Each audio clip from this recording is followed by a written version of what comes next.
I invite you to stand up and take a minute of silence, please.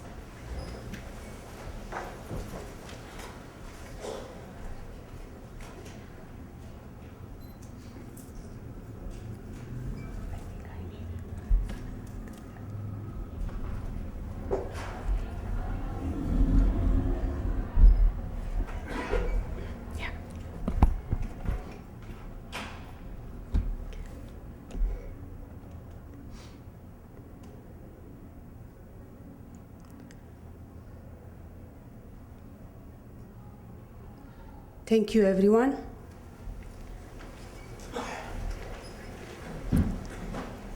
And now we have Shwan Tofik, who would be speaking on behalf of Kurdish House.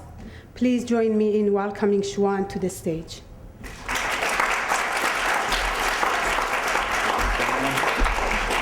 That'll be really high. Hello, everyone. First of all, I would like to welcome you to this event and say thank you for taking your time to join us in this event. I would like to mention that this event was organized by the Kurdish House and sponsored by the Institute for Humanity at the Simon Fraser University. And I would like to thank Mr. Samir and his colleague for actually sponsoring this event. Probably some of you know the Kurdish House, but some of you not know what exactly the Kurdish House is. Kurdish House is a non-governmental, non-for-profit organization reaching the unheard voices of the Kurds to the Canadians. For years, the Kurdish House has been organizing seminars, rallies, open panels, and peaceful protests to support the Kurdish cause in all 4 parts of Kurdistan. So I got the honor to actually present the Kurdish House speech. ISIS today is the major threat to humanity, mankind, and our existence. ISIS is destroying homes, schools, mosques, hospitals, churches, and temples.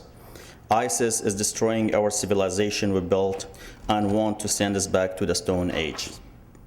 ISIS is killing innocents, taking women and little girls as a sex slave and sell them in the market. This is brutality. This is barbarism. It has to end.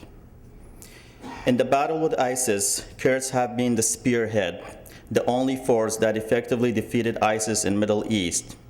YPG and YPJ in Rojava, Peshmerga in southern Kurdistan, and PKK guerrilla in northern Kurdistan have been the most effective force in the face of ISIS. They are fighting for us. They are fighting for you. They are fighting for humanity. While the Kurds sacrificed their lives to defeat ISIS, Turkey has been reluctant not to fight ISIS, but also not to call ISIS terrorist.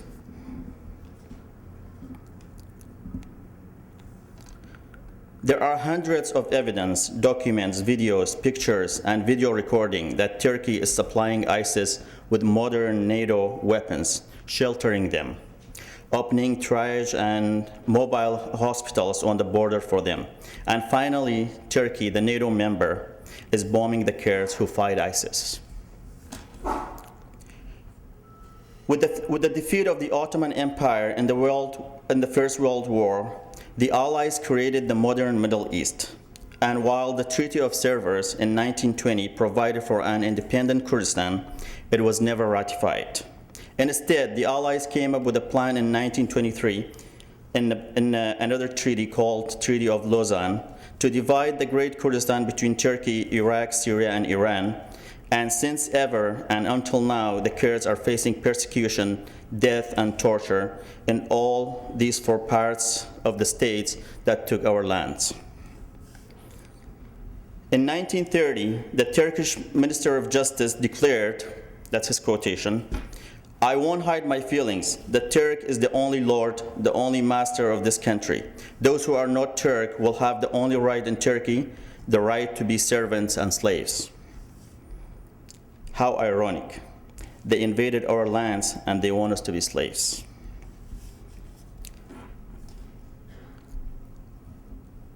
Today in Turkey, the situation is not different from then. Actually, it's worse. Today, Turkish forces seizes Kurdish cities, beat up the Kurdish parliament members, killing innocent women and Kurdish children, and burning the buildings of the Kurdish parties. Why? Just to turn the Kurdish